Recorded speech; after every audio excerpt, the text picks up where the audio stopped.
하나님의 말씀은 우리 마가복음 계속 나갑니다. 마가복음 8장 11절에서 13절입니다. 자, 우리 같이 읽겠습니다. 바리새인들이 나와서 예수를 힐난하며 그를 시험하여 하늘로부터 오는 표적을 구하거늘 예수께서 마음속으로 깊이 탄식하시며 이르시되 어찌하여 이 세대가 표적을 구하느냐? 내가 진실로 너희에게 이르노니 이 세대에 표적을 주지 아니하리라 하시고 그들을 떠나 다시 배에 올라 건너편으로 가시니라. 아멘. 할렐루야. 하나님의 은혜와 복이 오늘도 주님 앞에 나온 우리 사랑하는 성도 여러분 삶 속에 가정 속에 언제나 함께 하시기를 주님의 이름으로 축원합니다. 요한복음 8장 12절을 보면 예수님은 세상의 빛으로 왔다라고 말씀합니다. 따라서 요한복음 우리 1장 4절의 말씀처럼 생명의 빛을 예수님은 우리에게 주십니다. 예수님을 따르는 사람은 빛 가운데 행하다가 빛난 천국에서 영생하게 됩니다. 그러나 예수님을 따르지 않는 사람은 생명의 빛을 받지 못해 어둠 가운데 생하다가 어둠 가운데서 영원히 슬피 울며 이를 갈게 될 것이다 라고 말씀했습니다. 어둠과 빛은 예수님과의 관계에서 결정이 됩니다. 요한복음 1장 11절 12절의 말씀에 그 얘기가 잘 나와 있는 겁니다. 예수님이 빛으로 오셨는데 이 빛 대신 예수님을 영접하지 않은 사람도 있었고 영접하는 사람, 곧 그 이름을 믿는 사람에겐 하나님의 자녀가 된다라고 말씀해 주고 있죠. 예수님 밖에 있으면 어둠이지만 안에 있으면 빛이 되는 것입니다. 어둠에서 벗어나 빛이 되는 방법은 예수님만 믿고 따르는 길밖에는 없는 것입니다. 바리새인들은 예수님을 따르지 않았습니다. 예수님을 미워하고 배척하고 대적하고 죽이려고 했습니다. 왜냐하면 그들의 마음이 악했기 때문입니다. 예수님이 생명의 빛으로 왔지만 생명의 빛을 전혀 받지 못했습니다. 그 결과 어둠에서 벗어날 수 없었습니다. 어둠에서 다니다가 바깥 어두운 곳에서 영원히 던져지는 그런 신세가 되고 만 것입니다. 예수님의 제자들도 어둠 가운데 있었습니다. 그러나 그들은 어둠 가운데 계속 머물러 있지 않았습니다. 그들은 예수님을 따랐기 때문입니다. 그래서 예수님에게서 생명의 빛을 받아 영원한 생명을 누리게 된 것입니다. 예수님이 비추는 생명의 빛을 우리 모두도 기쁨으로 받기를 바랍니다. 그래서 이 어두운 세상에 빛으로 살다가 빛난 천국에서 영생을 누릴 수 있기를 주님의 이름으로 축원합니다.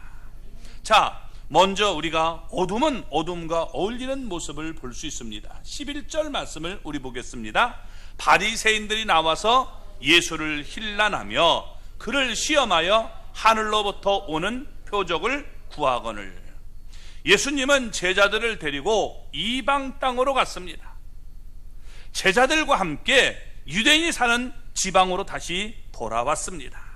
제자들은 이방 땅에 있으면서 지난주에 나눴던 것처럼 우리가 계속 나눴던 것처럼 예수님이 행한 일을 보면서 유대인의 구주만이 아니라 이방인을 포함한 온 세상의 구주가 되신다는 사실을 깨달았습니다. 이 사실을 분명히 깨달았기 때문에 제자들은 예수님의 지상명령에 순종해서 온 천하에 다니며 만민에게 복음을 전할 수 있었습니다. 그 결과 많은 이방인들이 구원받게 되고 오늘 우리도 구원받게 된 것입니다. 자, 예수님이 돌아왔다는 소식이 알려지자 오늘 본문을 보면 바리새인들이 예수님에게 나왔습니다. 그러니까 예수님 앞에 나왔으니까 박수 칠 일이죠. 그러나 그들이 나온 것은 예수님의 말씀을 듣고 믿기 위해서 영접하기 위해서 온 것이 아니었다는 겁니다. 오늘 본문을 보면 힐난하기 위해서 예수님 앞에 나온 겁니다. 이 힐난한다는 말이 무슨 말이냐? 여러분, 이 말은 함께 캐고 따져서 비난한다는 말이에요. 그래서 이때 많은 사람들이 예수님 주변에 몰려들었습니다. 그들은 많은 사람들 앞에서 공개적으로 예수님을 비난했고 시험했습니다. 마귀가 예수님을 시험하려고 넘어뜨리려고 했던 것처럼 예수님을 시험해서 넘어뜨리려고 함께 악의를 품고 예수님을 대적하려고 모였다는 것입니다. 그러니까 이들은 어둠에 있는 모습을 보여주는 거죠. 어둠의 사람은 빛이신 예수님을 미워했기 때문에 예수님을 힐난했다라고 말합니다. 힐난, 우리가 별로 안 들어본 단어죠. 힐난. 이 힐자가 어떤 힐자냐? 물을 힐자입니다. 캐묻는다 하는 이런 힐자예요.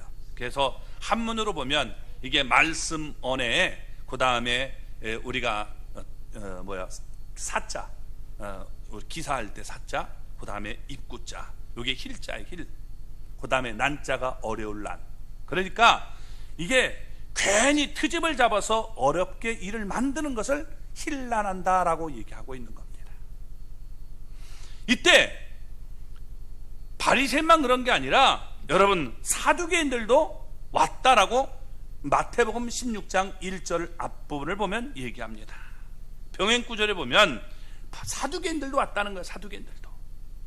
그러니까 바리새인만이 아니라 사두개인들도 함께 나와서 예수님을 힐난하는 모습을 보여줍니다. 그런데 이건 정말 놀라운 일이에요. 왜냐하면 여러분 사도행전 23장을 보면 바울이 공회 앞에서 신문을 받는 그런 장면이 나옵니다.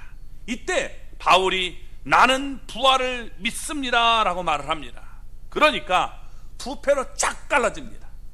여러분 사도행전 23장 7절 8절 말씀 같이 읽어볼까요? 그 말을 한즉 바리새인과 사두개인 사이에 다툼이 생겨 무리가 나누어지니 이는 사두개인은 부활도 없고 천사도 없고 영도 없다 하고 바리새인은 있다 함이라. 아멘. 바리새인과 사두가인 사이에 여러분 다툼이 나눠서 공회가 양편으로 쫙 갈라지겠다는 거예요. 왜 그러냐? 신학적인 입장이 너무도 달랐기 때문에 그런 겁니다. 사두개인들은 부활이 없다, 부활이 어딨어 이렇게 얘기하는 겁니다. 천사 없어, 또 영도 없다 라고 여긴 겁니다. 이 땅에서 잘 먹다가 우리가 잘 살고 잘 먹다가 가면 끝이지 무슨 천국이 어딨어 이렇게 생각하는 사람들이에요. 그들은 초자연적인 현상 믿지 않았습니다. 반면에 사두개인들은 부활이 있다, 천사도 있다, 영도 있다라고 믿었던 겁니다. 바울은 바리새파예요. 그러니까 분명히 이걸 있다라고 믿은 겁니다. 너무도 신학적으로 여러분 달랐어요. 극과 극을 달리는 겁니다. 뿐만 아니라 삶의 방식도 완전히 달랐습니다. 사두개인들은 옛날부터 내려오는 이 장로들의 전통을 따라서 청결함을 유지하려고 했습니다. 그래서 이방인들을 부정하게 여겨서 가까이 하지 않고 저들을 다 우리 땅에서 내쫓아 버리기로 원했던 거예요. 반면 사두개인들은 현실주의자였습니다. 그들은 제상직을 행했습니다. 성전에서 제물로 드려질 짐승을 팔고 성전세로 이 바꿔질 돈을 바꾸어 주는 일, 이런 일을 통해서 많은 이득을 챙기고 있었던 겁니다. 그러다 보니까 사두개인들은 로마인들의 권력을 등에 업을 수밖에 없었고 또 로마에서 세움을 받은 헤롯 왕과도 손을 잡아야만 했던 것입니다. 바리새인과 사두개인은 이 서로 너무 다른 사람이었던 겁니다. 그래서 이 평소에는 바리새인과 사두개인은 서로를 원수처럼 여기면서 서로를 미워했고 다투고 여러분 대적했습니다. 그런데 이게 오늘 본문에 놀라운 지금 일을 얘기하고 있는 거예요. 예수님을 죽이려 하는 일에 그들이 같은 목적으로 하나가 되었다는 거예요. 이게 얼마나 여러분 이 무서운가를 우리에게 보여주고 있는 거죠. 빛을 대적하기 위해서 어둠과 어둠이 함께 뭉쳤다는 겁니다. 제가 우리 이렇게 생각해 봅시다. 우리 성동인 전사님을 굉장히 미워해요. 근데 이게 뭐냐면 또 다른 사람 우리 뭐 하면 우리 김정현 목사님도 뭐냐면 성동인 사람을 미워한단 말이에요. 근데 저와 또 만약에 우리 김정일 목사님과 굉장히 안 좋은 사이예요. 둘이 왼수 사이인데 이게 뭐냐면 죽이려고 하는 일에 이 사람 죽이자 그래가지고 마음이 하나가 돼가지고 한 사람을 완전히 여러분 죽이려고 하는 이런 모습이 오늘 본문에 나타나고 있는 거예요. 이게 여러분 얼마나 무서운가를 알 수 있는 거죠. 빛을 대적하기 위해서 어둠과 어둠이 함께 뭉쳤다는 것입니다. 그러니까 어떤 목적을 달성하기 위해서는 원수 같은 사이도 얼마든지 한편이 될 수 있다는 거예요. 이게 여러분 정치적으로도 굉장히 이거 잘 나타나는 겁니다. 이런 걸 우리가 뭐라고 합니까? 요즘의 용어로 적과의 동침, 적과의 동침이라는 거예요. 이렇게 되는 겁니다. 그래서 여러분 이게 정말 하나가 되는 모습을 보여주는 거예요. 마태복음 16장 1절을 보면 바리새인들과 사두개인들 앞에 정관사가 하나만 있어요. 이게 뭘 얘기하느냐? 이 정관사 A, B 이렇게 하면 A는 B다 하는 거예요. 그러니까 이걸 헬라어 영법에서는 그랜빌의 법칙이라고 하는데, 여러분 이들이 뭐냐면 서로가 이렇게 하나처럼 지금 뭉쳤음을 보여주고 있는 겁니다. 이렇듯 어둠은 어둠에 여러분 어둠과 어울린다는 겁니다. 그래서 이 어둠의 첫 번째 특징이 되는 것입니다. 이 시간 우리도 예수님 앞에 나왔는데 바리새인들과 사두개인처럼 우리가 어떤 사람을 죽이려고 끼리끼리 모여서 여러분 미워하면 곤란합니다. 그건 어둠의 법칙을 우리가 따라가는 거예요. 하나님의 종과 어떤 미워하는 사람, 또 우리가 예수님의 교회를 힐난하고 우리가 비판하는 자리에 앉지 마시고 우리 성도는 하나님 앞에 살리는 자리에 우리가 함께 힘을 모아야 되는 겁니다. 그것이 바로 우리에게 나타나고 있는 거예요. 예수님만 바라보면서 예수님이 비추는 생명의 빛을 환하게 받을 수 있는 우리 모두가 될 수 있기를 바랍니다. 자, 그리고 여러분 어둠은 어둠과 연합되는데 이것이 점점 더 깊어지는 모습을 보여줍니다. 다시 11절 말씀을 우리 보겠습니다. 바리새인들이 나와서 예수를 힐난하여 그를 시험하여 하늘로부터 오는 표적을 구하거늘. 자, 바리새인들이 예수님 앞에 나온 건 박수 받을 일이라고 했어요. 또 예수님 앞에 표적을 구했어요. 바리새인들과 사두개인들이 예수님의 표적을 구했습니다. 자, 표적을 구하는 일, 이건 잘못된 일입니까? 아니면 괜찮은 일입니까? 예? 오고 크지 말고 정확하게 똑바로 좀 얘기를 오 하면 못 따라 제가 귀가 먹어서. 예. 무슨 말이, 이건 뭐 문제 없다 하는 분 손 들어보세요. 표적을 구하는 건 문제가 없다. 문제 있다. 예, 없어요. 우리 교인들은 똑똑합니다. 예, 여러분 표적을 구하는 건 문제가 있는 게 아니에요. 왜냐하면 여러분 기도원도 표적을 구했잖아요. 그렇죠? 표적을 2번씩 구했습니다. 또 히스기야 왕도 표적을 구했습니다. 그러니까 표적을 구하는 건 문제가 아니에요. 그런데 여러분 그들의 의도가 잘못됐다는 거예요. 예수님을 시험하고 힐난하기 위해서 이게 표적을 구한 거예요. 그게 문제인 겁니다. 이들은 예수님을 믿고 따르려고 표적을 구한 것이 아니라 이것을 통해서 예수님을 시험하고 믿지 않고 괴롭게 해서 죽이려고 여러분 이 지금 표적을 구하고 있는 것을 보여주고 있는 것입니다. 그들이 뭐냐? 예수님에게 하늘로부터 오는 표적을 보여주십시오라고 말했습니다.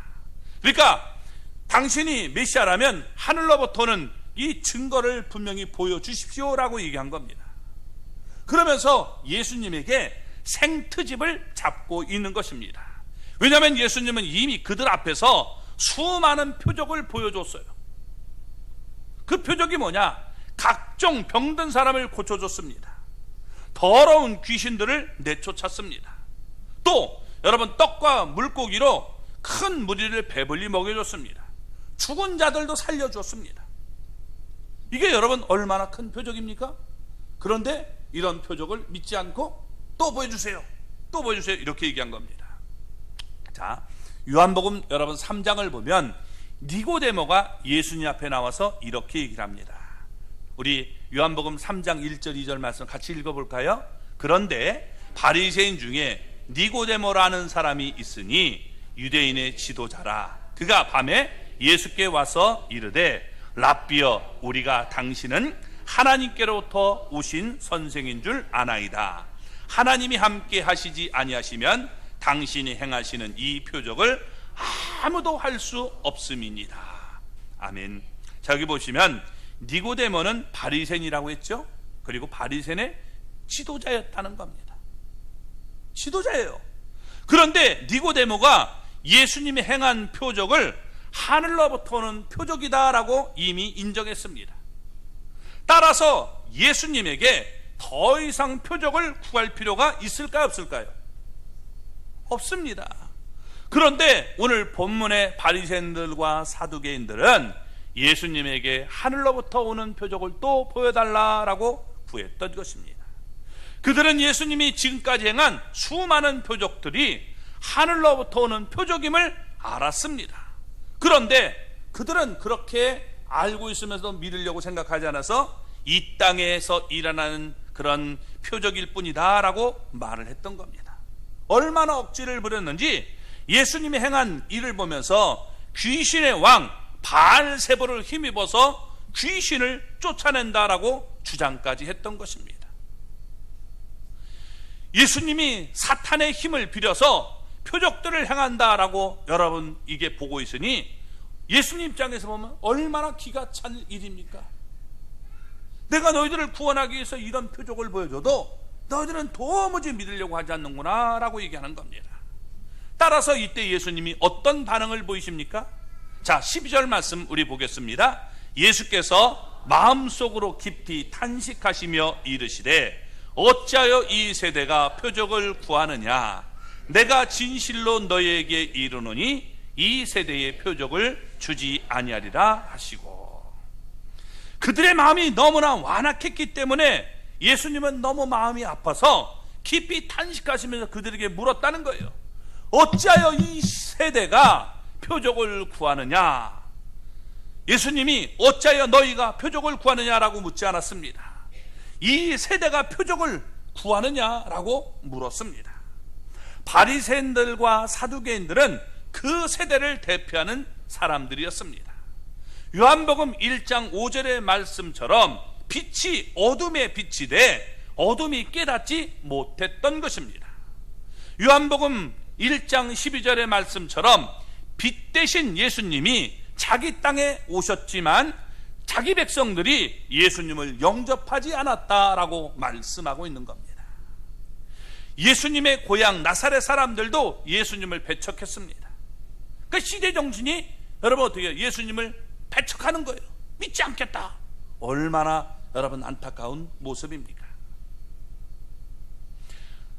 배척하는 이 정신을 지금 얘기하고 있는 거예요. 마가복음 여러분 8장 38절을 보면 조금 뒤에 넘어가면 이렇게 합니다. 이 음란하고 죄 많은 세대다라고 말합니다. 그리고 여러분 마가복음 9장 19절을 믿음이 없는 세대다라고 말씀합니다. 음란하다는 게 뭐예요? 자기 남편이 아니라 다른 사람과 관계를 맺으려고 하는 거죠. 예수님과 관계를 하는 것이 아니라 예수님을 연결해서 믿음을 받아들이는 게 아니라 어떻게 하는지 안 믿으려고 하는 이것이 음란한 세대임을 보여주고 있는 겁니다. 믿음이 없는 세대죠. 그래서 예수님이 행한 많은 표적을 보면서도 그들은 영접하지 않았다라고 말씀하고 있는 겁니다. 예수님께서 여러분 마태복음 16장 2절 3절에 이렇게 얘기합니다. 같이 읽어볼까요? 예수께서 대답하여 이르시되 너희가 저녁에 하늘이 붉으면 날이 좋겠다 하고 아침에 하늘이 붉고 흐리면 오늘은 날이 굳겠다 하나니 너희가 날씨는 분별할 줄 알면서도 시대의 표적을 분별할 수 없느냐. 아멘. 바리새인들과 사두개인들은 백성들을 바르게 할 여러분 인도해야 할 영적인 지도자였던 것입니다. 그들은 날씨는 분별할 줄 알면서 시대의 표적은 분별하지 못했다는 거예요. 이게 얼마나 안타까운 얘기입니까? 메시아의 길을 준비하기 위해서 보냄을 받은 침례 요한도 여러분 그들도 분별하지 못했습니다. 그래서 메시아가 왔지만 메시아를 알아보지 못했습니다. 자, 예수님이 행한 표적의 의미도 예수님의 가르침도 깨닫지 못했습니다. 그들은 시대의 표적을 전혀 분별하지 못했던 것입니다. 마태복음 23장 16절에서 예수님의 질책한 것처럼 그들은 눈먼 인도자에 불과했던 것입니다. 오늘날도 마찬가지입니다. 하나님의 종은 예수님의 말씀인 성경을 우리가 순전하게 가르쳐서 전해야 하는 것입니다. 예수님을 우리가 전하는 것이 그게 설교의 목적이에요. 그런데 이 설교가 자꾸만 변질되고 있는 겁니다. 교회는 시국 강연을 하는 곳이 아닙니다. 교회는 부자가 되는 비결을 가르치는 게 아니에요. 교회는 편안하게 사는 방법을 가르치는 것도 아닙니다. 세상을 어떻게 살아야 되는지 가르치는 처세술을 강의하는 것도 아닙니다. 근데 그렇게 해야 여러분 인기가 있어요. 좋아해요. 이게 안타까운 일이죠. 만일 그렇게 하는 사람이 있다면 눈먼 인도자라는 질책을 예수님에게 받을 수밖에 없는 것입니다. 이 많이가 무슨 여러분 인도자가 되고 이게 잘못된 길로 가는데 이단에게 여러분 빠지는 이런 안타까운 모습을 볼 때 얼마나 안타깝습니까? 지금 이단이 충만한 시대예요. 이단들은 굉장히 부흥하는데 여러분 이 진짜 교회들은 그냥 그렇게 믿으려고 하지 않아요. 안타까운 시대죠. 예수님은 이런 세대를 보고 매우 강한 어조로 말씀을 하셨습니다. 뭐라고 말씀하셨습니까? 우리 여기 12절에 얘기했던 것이 내가 진실로 너에게 이르노니 이 세대에 표적을 주지 아니하리라 라고 말씀했습니다. 예수님은 음란하고 죄 많은 세대, 믿음이 없는 세대에 더 이상 표적을 줄 수 없다라고 말씀했습니다. 왜냐하면 이미 예수님께서 충분히 표적을 보여주셨기 때문입니다. 여러분, 침례 요한이 옥에 갇혔을 때 그의 제자들이 예수님에게 나와서 물었습니다. 마태복음 11장 3절을 보면 이렇게 얘기합니다. 예수께 여짜오되 오실 그이가 당신이오리까 아니면 우리가 다른 일을 기다리오리까. 그들은 예수님에게 정말 메시아가 당신이 맞습니까? 라고 물었습니다. 그러자 예수님께서 뭐라고 말씀하십니까? 여러분, 누가복음, 우리 마태복음에도 나오는데 누가복음이 조금 더 잘 설명을 하기 때문에 여러분 누가복음 7장 22절을 보면 이렇게 얘기합니다. 같이 읽어보겠습니다. 너희가 가서 보고 들은 것을 요한에게 말하되 맹인이 보며 못 걷는 사람이 걸으며 나병 환자가 깨끗함을 받으며 귀먹은 사람이 들으며 죽은 자가 살아나며 가난한 자에게 복음이 전파된다 하라. 아멘.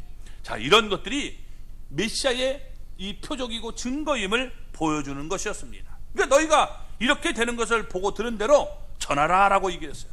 그러니까 어떻게 돼요? 여러분, 그들은 믿고 따르게 되었던 겁니다. 그 예수님의 제자가 되죠.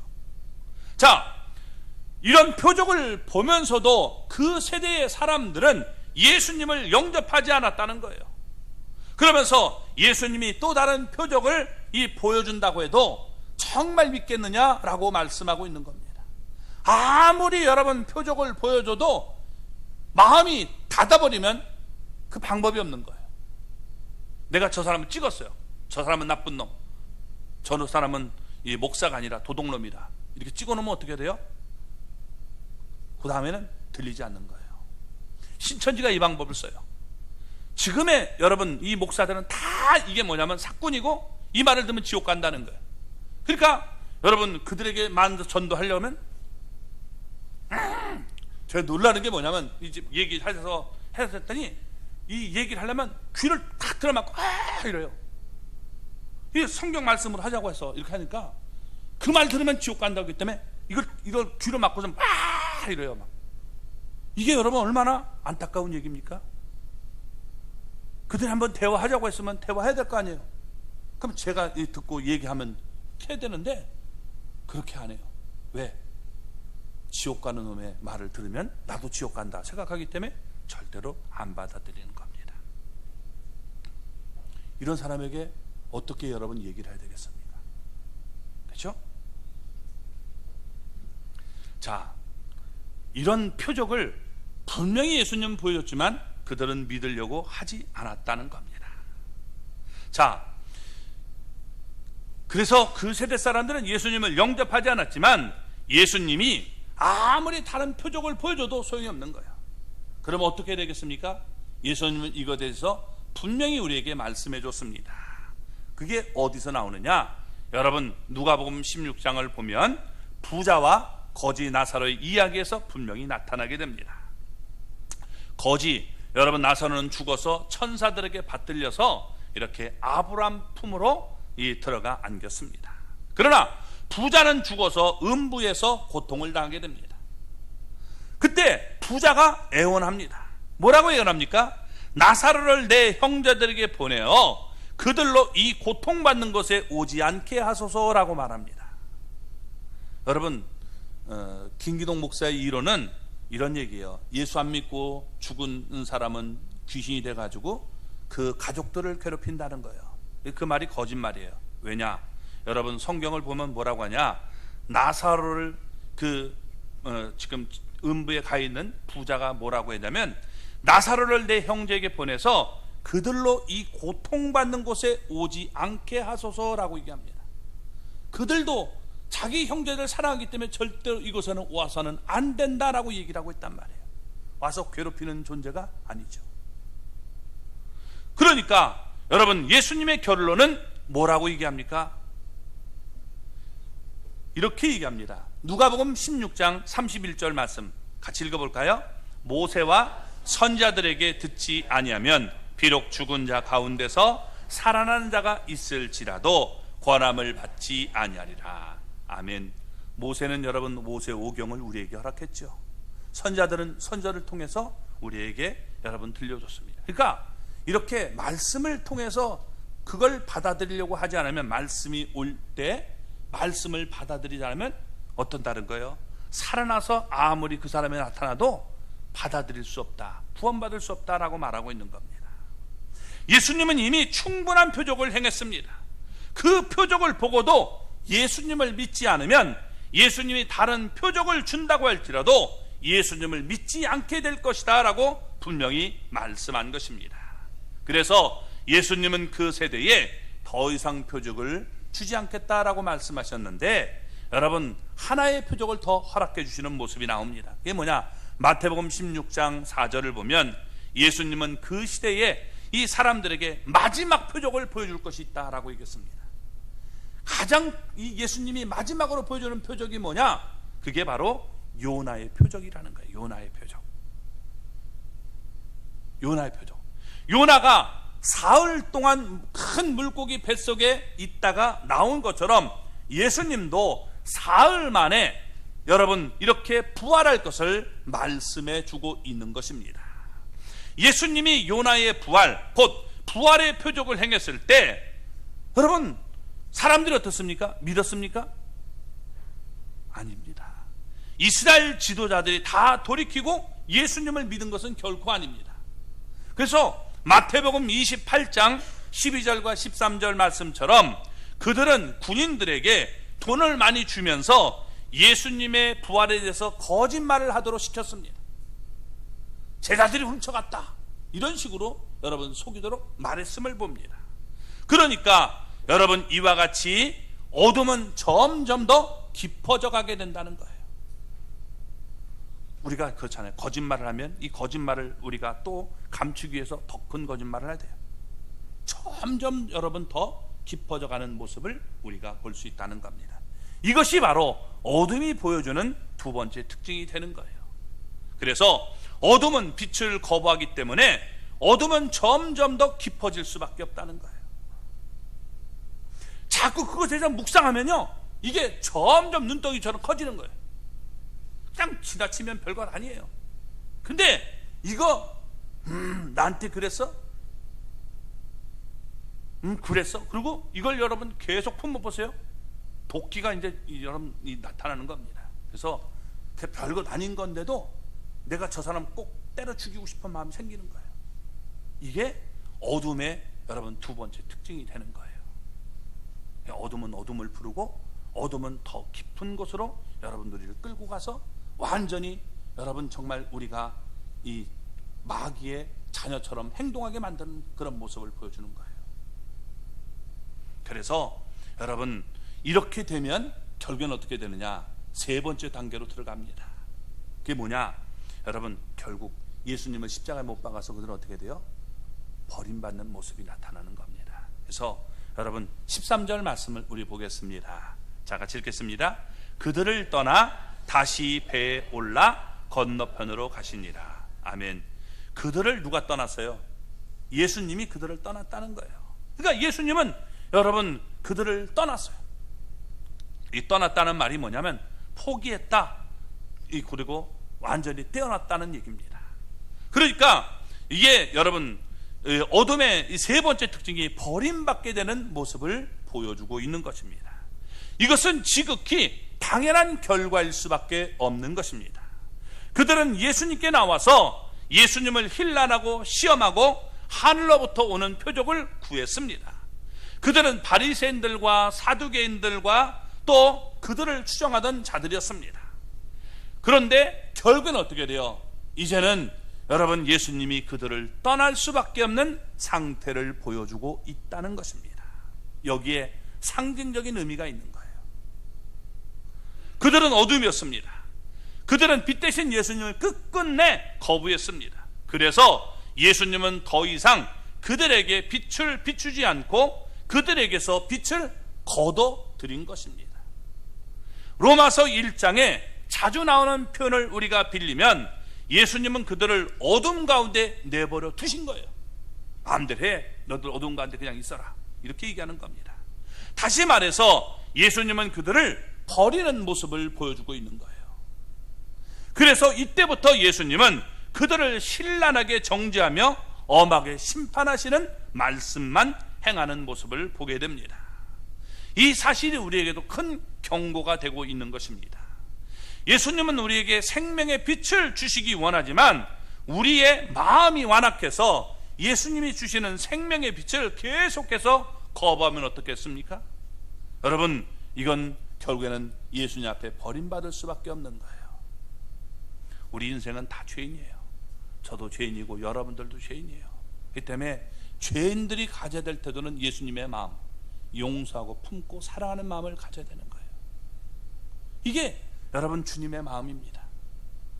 근데 우리가 끝까지 여러분 내가 그 마음을 계속 품으려고 하면 오히려 내가 하나님 앞에 버림받는 모습이 되고 마는 거예요.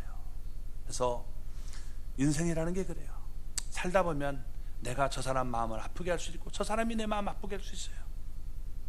그때 우리가 용서하고 품을 수 있는 그런 마음을 가져야지, 이게 지금 내가 내 마음과 내 뜻과 달라서 저를 죽이겠다 이러면 결국에 내가 당하는 모습이 되는 겁니다. 그래서 바리새인들이 이런 모습을 가졌기 때문에 결국엔 예수님 앞에 버림받는 그런 안타까운 모습을 보이고 있는 겁니다. 이런 마음은 주님의 마음이 아니에요. 그래서 여러분, 우리가 예수님이 버릴 수밖에 없다는 사실을 기억하시기 바랍니다. 그래서 우리가 나를 아프게 한 사람이 있다면 나를 위해서 용서해 주세요. 내가 두고 봐라, 너 그러면 내가 이빨 갈다가 이빨 다 나가요. 내가 막 속 썩다가 이게 여러분 어떻게 해요? 심장이 이게 되고 그 다음에 암세포가 내 안에서 자꾸 몸에 나타나는 거예요. 그래서 이게 문제가 생기는 거예요. 찬송가 446장 3절을 보면 이렇게 얘기합니다. 주 떠나가시면 내 생명 헛되네. 그 다음에 슬프고 기쁠 때, 또 났나요? 늘 계시, 한번 불러봅시다. 자, 우리 여기 한번 446장 우리 3절 한 절만 우리 불러보겠습니다. 주음성 외에는 다 칠까 하다가 안 쳤더니 뭐 잊어버리네요 자꾸. 주 떠나가시면 내 생명 헛되네. 늘 계시옵소서. 기쁘고 기쁘도다 항상 기쁘도다 나 주께 왔사오니 복 주옵소서. 예수님이 떠나가시면 우리의 생명은 헛될 수밖에 없는 거예요. 예수님을 거부한 바리새인들과 사두개인들처럼 우리도 바깥 어두운 데서 내어 쫓길 수밖에 없고 어두운 데서 영원히 여러분 슬피 울며 이를 갈 수밖에 없는 신세가 되고 마는 것입니다. 그러나 여러분 우리가 소망이 있어요. 왜냐하면 니고데모는 바리새인이었습니다. 바리새인이라고 다 죽고 가는 게 아니에요. 그렇게 얘기하면 잘못된 거예요. 사도 바울도 바리새인이었습니다. 그러나 예수님의 말씀을 듣고서 돌이켜서 예수님을 믿고 따랐던 것입니다. 이게 중요한 거예요. 아멘. 그래서 그들은 어둠에서 벗어나 빛이 되었던 것입니다. 사도행전 6장 7절 말씀을 보면 허다한 제상의 무리도 예수님을 믿고 따랐다라고 말합니다. 이 당시 제상들이 사두개인이었는데 그들도 하나님의 말씀을 듣고 돌이켜서 예수님을 믿고 따랐다는 거예요. 잘못할 수 있어요. 그럼 어떻게 해요? 잘못했다면 돌이키면 되는 거예요. 뭐가 문제입니까? 그래서 그들도 어둠에서 벗어났다는 것입니다. 하나님의 말씀을 소홀히 여기지 마시기 바랍니다. 하나님의 말씀을 듣고 하나님의 말씀을 우리가 받아야 되는 것입니다. 하나님의 말씀이 우리 속에서 어둠에서 벗어나게 하고 하나님의 말씀이 우리를 빛으로 인도하는 것입니다. 어둠 속에 우리가 있지 말고 빛에 속해야 됩니다. 어둠 속에 있으면 결국 우리가 버림받게 되는 거예요. 우리는 어둠 가운데 있을 수 있습니다. 그러나 거기서 벗어나야 합니다. 계속 머물러 있으면 망할 수밖에 없는 거예요. 어둠은 어둠을 부르는 것입니다. 생명이 없어요. 잘못했으면 돌이키면 돼요. 끝까지 내가 그 길을 가겠다, 망조가 되는 겁니다. 예, 여러분 나라도 그래요. 우리가 잘못했다, 돌이키고 내가 이거 해봤으니까 잘못했다, 그래서 그 방법이 아니라 다른 방법을 우리가 취하면 되는데 끝까지 그 길을 가면 이건 우리가 망하는 겁니다. 그래서 여러분 계속 머물러 있으면 망할 수밖에 없다는 거예요. 어둠은 어둠을 부르게 됩니다. 생명이 없습니다. 하나님의 말씀으로 우리를 조명해서 생명이 없다 하면 여러분 우리가 안타까워하면서 생명의 예수님께 나와서 우리가 기도해야 되는 겁니다. 주님, 내 마음속에 정말 사랑의 빛이 없습니다. 예수님의 생명이 없습니다. 이렇게 우리가 기도해야 되는 것입니다. 사랑의 예수님이 우리 마음속에 여러분 충만해서 우리가 다른 사람들을 사랑하며 살 수 있는 그런 하나님의 사람들이 되기를 주님의 이름으로 축원합니다.